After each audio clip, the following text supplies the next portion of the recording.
میں بھی افضل سمجھتا ہوں۔ جو آدمی یہ پروپیگنڈا کرے میں ان کا افضل نہیں سمجھتا، وہ بڑا بد نصیب اور بددیانت جھوٹا ہے۔ اس لیے کہ میں نے صاف طور پر اپنے قلم سے لکھا ہے، میں انہیں افضل سمجھتا ہوں، لیکن وہ کہتے ہیں کہ ان کی افضلیت اجماعی ہے، اجماع امت کے ذریعے سے ان کو ہم افضل مانتے ہیں، اور میں کہتا ہوں اس پر اجماع ہرگز نہیں ہو سکا۔ اب اگر تم میرے متعلق کو بات کرتے ہو تو اجماع اور جمہور کے فیصلے کے بارے میں کرو، اجماع ثابت کرو۔ اگر آپ کے پاس سچائی ہے تو اجماع ثابت کریں، اور میں اس کے لیے مقابلے کے لیے تیار ہوں۔ جو بھی مجھ سے بات کرنا چاہے وہ پہلے اپنا سٹیٹس بتائے، کیونکہ جو مناظرہ ہوتا ہے وہ نظیرین میں ہونا چاہیے، میرے جوڑ کا آدمی ہو، میرے ساتھ شرائط مناظرہ طے کرے اور اس پر گفتگو کرے۔ میں ثابت کروں گا کہ حضرت ابوبکر صدیق رضی اللہ عنہ کی ذات پاک افضل ہیں، مگر یہ مذہب جمہور ہے۔ وہ ثابت کریں گے یہ مسئلہ افضلیت کا، حضرت ابوبکر صدیق افضل ہیں بمیں اہل بیت رسول صلی اللہ علیہ وسلم کے، اور اس پر اجماع ہے۔ اور میں یہ ان سے واضح طور پر کہتا ہوں، قیامت کے دوسرے دن تک بھی یہ ثابت نہیں کر سکتے۔ یہ ہے حضرت شاہ عبدالحق صاحب رحمۃ اللہ تعالی علیہ کی تکمیل الایمان، اس کے صفحہ 61 پر حضرت شاہ عبدالحق صاحب محدث دہلوی نے یہ بات لکھی ہے کہ حضرت ابوبکر صدیق رضی اللہ تعالیٰ کی جو افضلیت ہے وہ اجماعی نہیں ہے، وہ جمہور کا مذہب ہے۔ وہ اجماع کے ایجا شدہ سے برہمی افضلیت ظنیہ شدہ سے، اجماع ہوا ہے لیکن افضلیت پر نہیں ہوا، افضلیت کے ظنی ہونے پر ہوا ہے۔ آج حضرت ابوبکر صدیق رضی اللہ تعالیٰ عنہ کی افضلیت پر گفتگو ہونے والی ہے۔ یہ سمجھنا ہوگا کہ آپ کی افضلیت کس قسم کی ہے، اس کے بارے میں کیا عقیدہ رکھنا چاہیے، اور ان کی افضلیت کس پر ہے، اور یہ بات ثابت کرنی ہے کہ ہم حضرت ابوبکر صدیق رضی اللہ عنہ کے بارے میں کیسی رائے رکھتے ہیں۔ یہ بات واضح ہے۔ میں نے اپنی کتاب زبدۃ التحقیق کے ابتدائی صفحات میں یہ بات برملا طور پر کھل کر کے کہی ہے۔ میں ان کو افضل سمجھتا ہوں، لیکن ان کی افضلیت جو ہے یہ مذہب جمہور ہے، اجماع نہیں ہے۔ یہاں تک ہمیں اور ہمارے مخالفین میں اتفاق ہے، وہ بھی افضل سمجھتے ہیں، میں بھی افضل سمجھتا ہوں۔ جو آدمی یہ پروپیگنڈا کرے میں ان کا افضل نہیں سمجھتا، وہ بڑا بد نصیب اور بددیانت جھوٹا ہے۔ اس لیے کہ میں نے صاف طور پر اپنے قلم سے لکھا ہے، میں انہیں افضل سمجھتا ہوں، لیکن وہ کہتے ہیں کہ ان کی افضلیت اجماعی ہے، اجماع امت کے ذریعے سے ان کو ہم افضل مانتے ہیں، اور میں کہتا ہوں اس پر اجماع ہرگز نہیں ہو سکا۔ اب اگر تم میرے متعلق کو بات کرتے ہو تو اجماع اور جمہور کے فیصلے کے بارے میں کرو، اجماع ثابت کرو۔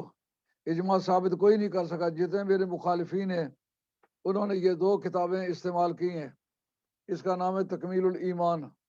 یہ اندر بھی دیکھیں، باہر بھی دیکھیں، جذباتی ہو کر سوچنے کی بات نہیں ہے، ایک ایک لفظ کو چھانا ہے۔ اب میں اس کتاب کا نام ہے تکمیل الایمان۔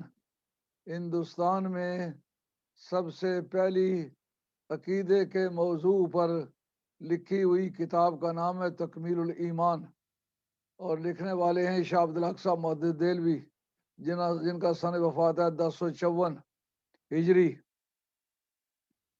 اور ان کا مزار دلی میں ہے۔ ان کے متعلق دیوبندی بھی، شیعہ بھی، سنی بھی، صوفیہ بھی، علماء بھی ان کو کہتے ہیں محقق علی الاطلاق۔ میں نے جو کچھ لکھا ہے وہ اس کتاب کے اندر کے طور پر لکھا ہے، اس سے ہٹ کے نہیں لکھا۔ تو میں اب اس کی وجہ جواز بتاتا ہوں، میں نے کیا کہاں سے سمجھا ہے۔ جو پہلی بات ہے کہ ان کے اندر یہ ترتیب مرتبہ جو ہے یہ کس نوعیت کی ہے۔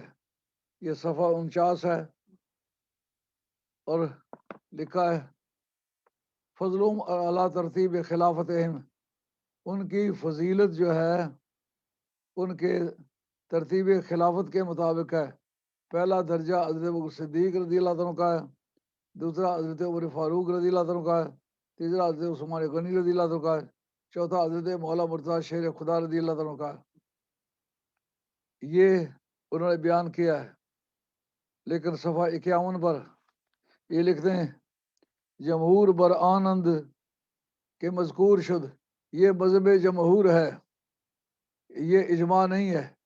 جمہور شریعت اسلامیہ میں کوئی قانونی ادارہ نہیں ہے۔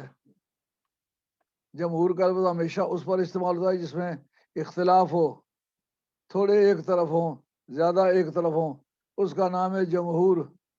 اس کا مطلب لفظ جمہور میں انہوں نے یہ بات واضح کر دی ہے کہ یہ مسئلہ اتفاقی نہیں ہے، اجماعی نہیں ہے۔ اگر اس میں اختلاف نہ ہوتا تو پھر وہ اجماعی ہو سکتا تھا۔ جب ان کا یہ جمہور کا مذہب معلوم ہوا اس میں اختلاف ہے۔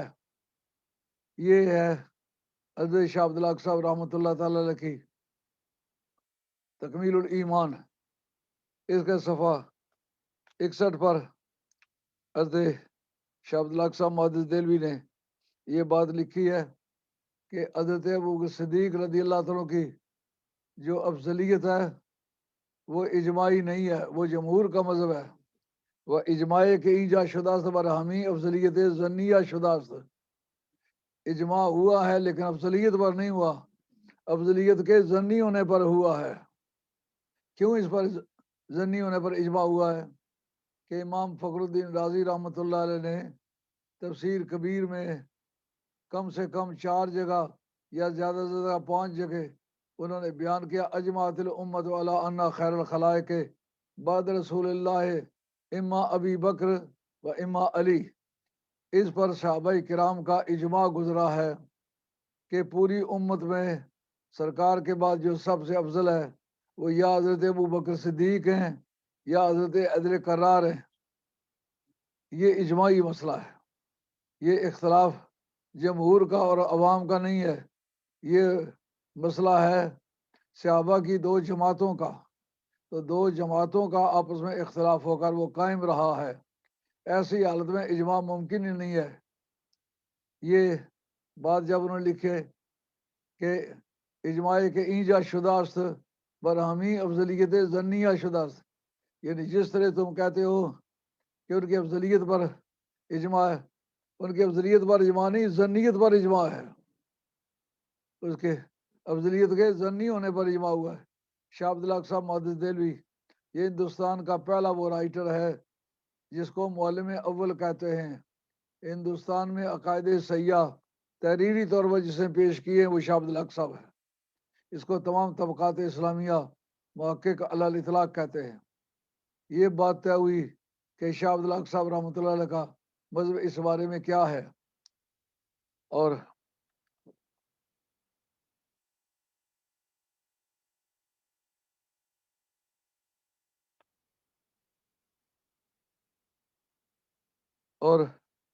انہوں نے صفحہ 56 پر لکھا ہے کہ حضرت ابوبکر صدیق رضی اللہ عنہ کی افضلیت کس پر ہے؟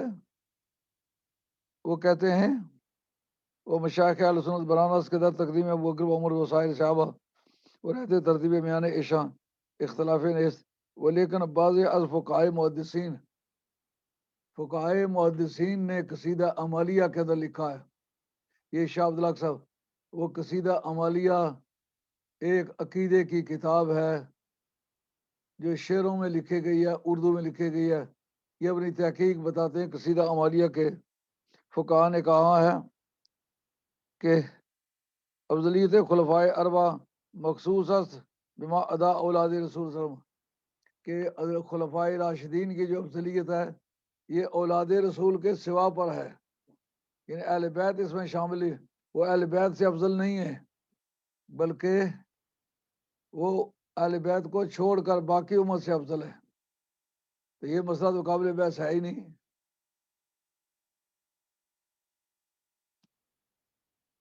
درشد قصیدہ عمالیہ نقل کردان کے افضلیت خلفائے اربع مخصوص است بما ادا اولاد رسول صلی اللہ علیہ وسلم۔ علامہ ابن عبد البر نے یہ بات کہی ہے کہ استیاب فی معرفت الاصحاب، اس کتاب کا نام ہے، میرے کتب خانے میں موجود ہے۔ وہ کہتے ہیں سلف صالحین میں اس پر اختلاف گزرا ہے کہ ابو بکر افضل ہیں یا جناب علی مرتضیٰ افضل ہیں۔ وہ اختلاف پیچ اپ ہوا ہے، ہرگز نہیں ہوا، وہ برقرار رہا ہے۔ جب وہ برقرار رہا، امام راضی 606 سن ہجری میں آپ کا وصال ہوا ہے۔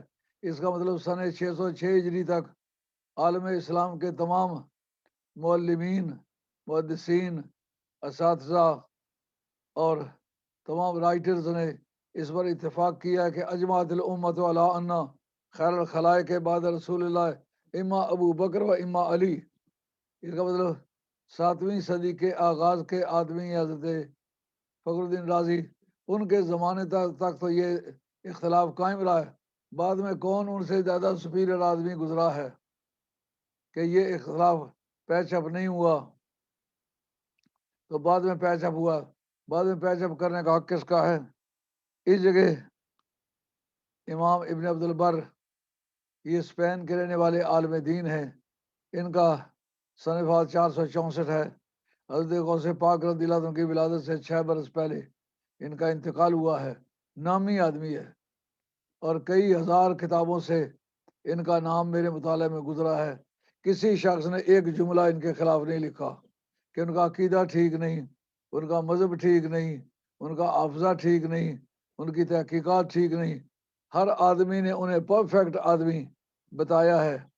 امام قسطلانی ان کے حوالے دیے ہیں، بدر الدین عینی نے ان کے حوالے دیے، علیم الدین عراقی نے، یعنی چوٹی چوٹی کے محدثین جن کے دم قدم سے علم حدیث کی بہار ہے، جن سے آگے چل کر کے ہندوستان میں بھی علم حدیث آیا ہے، یہ ان میں سے ایک ہے جن کا نام عبد البر ہے۔ تو اس نے ثابت کر دیا کہ اس کتاب کو جو انہوں نے استعمال کیا ہے یہ ایمانداری نہیں برتی۔ جب انہوں نے صاحب لکھ دیا کہ یہ مسئلہ جمہور کا ہے، اجماع کا نہیں ہے، تو میرا اور آپ کا اختلاف تو اجماع اور جمہور میں رہ گیا ہے۔ اگر آپ کے پاس سچائی ہے تو اجماع ثابت کریں، اور میں اس کے لیے مقابلے کے لیے تیار ہوں۔ جو بھی مجھ سے بات کرنا چاہے وہ پہلے اپنا سٹیٹس بتائے، کیونکہ جو مناظرہ ہوتا ہے وہ نظیرین میں ہونا چاہیے۔ میرے جوڑ کا آدمی ہو، میرے ساتھ شرائط مناظرہ طے کرے اور اس پر گفتگو کرے۔ میں ثابت کروں گا کہ حضرت ابوبکر صدیق رضی اللہ عنہ کی ذات پاک افضل ہیں، مگر یہ مذہب جمہور ہے۔ وہ ثابت کریں گے یہ مسئلہ افضلیت کا، حضرت ابوبکر صدیق افضل ہیں بمیں اہل بیت رسول صلی اللہ علیہ وسلم کے، اور اس پر اجماع ہے۔ اور میں یہ ان سے واضح طور پر کہتا ہوں، قیامت کے دوسرے دن تک بھی یہ ثابت نہیں کر سکتے کہ کوئی آدمی صحابہ میں سے یا خلفاء میں سے اہل بیت سے افضل ہو سکتا ہے، اس لیے کہ یہ بات اعلیٰ حضرت فاضل بریلوی رحمۃ اللہ تعالیٰ نے واضح طور پر لکھے، باری باری سب کی بحث آئے گی۔ اتنی بات یہ ثابت کر دی ہے کہ یہ شاہ عبد الحق صاحب رحمۃ اللہ علیہ کی تکمیل ایمان ہے جو میں نے آپ کے سامنے پیش کی ہے۔ جو ان کا موقف ہے وہ آپ کے سامنے واضح کیا ہے۔ انہوں نے مانا ہے کہ اجماع ہوا ہے، مگر کس پر ہوا ہے؟ افضلیت پر نہیں ہوا، ذنیت پر ہوا ہے۔ یعنی یقینی سسپیکٹڈ ہے، ڈیوبیٹیبل ہے، ان کی افضلیت ڈیوبیٹیبل ہے اور ڈاؤٹ فل ہے، ڈاؤٹڈ ہے۔ تو جن کے بارے میں یہ لکھتے ہیں کہ ان کی فضیلت اجماعی نہیں بلکہ ان کے اندر جو اختلاف ہے، اس کے اندر جو ذنیت ہے وہ اجماعی ہے۔